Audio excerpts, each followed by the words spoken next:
Hey everyone, तो आज मैं निकल गई हूँ बच्चों को लेकर मंदिर। आज का दिन है शतुआन। इस दिन का एक खास महत्व होता है हमारी परंपरा में।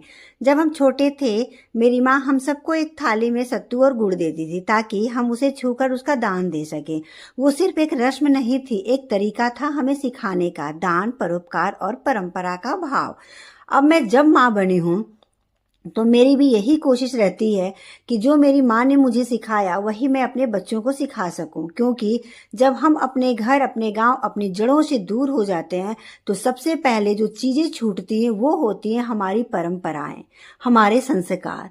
मैं नहीं चाहती कि मेरे बच्चे इन सब से अनजान रहें, इसीलिए मैं उन्हें बताती हूँ शतुआन क्यों मनाते हैं, दान कैसे करते हैं, किस भावना से करते हैं। और रिवाज सिर्फ रिवाज नहीं, एक सीख होती है जिंदगी की।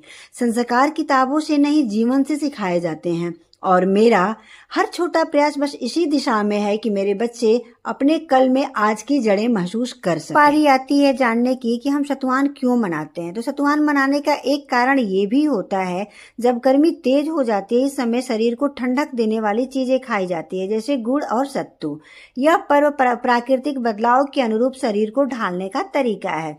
सत्तू शरीर को ठंडक देता है, ऊर्जा बढ़ाता है और पाचन को ठीक रखता है। और अब मैं आ गई थी घर आकर के भी पूजा करना था मुझे। सत्तू गुड़ जो भी होता है वो चढ़ाना था भगवान को।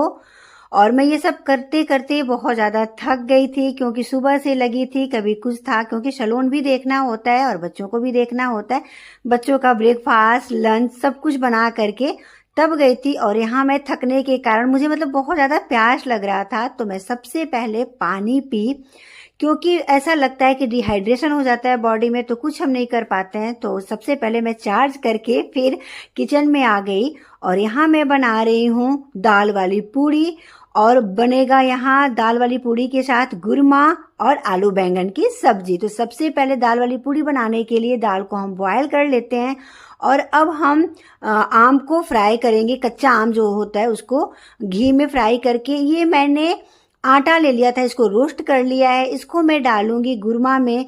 आटा डालने से उसकी थिकनेस बहुत अच्छी हो जाती है गुरमा का। और ये देखो, अब गुड़ को मैं बहुत अच्छे से मेल्ट कर चुकी हूँ। और यहाँ मैं डाल रही हूँ काली मिर्च, चाट मसाला और थोड़ा सा काला नमक।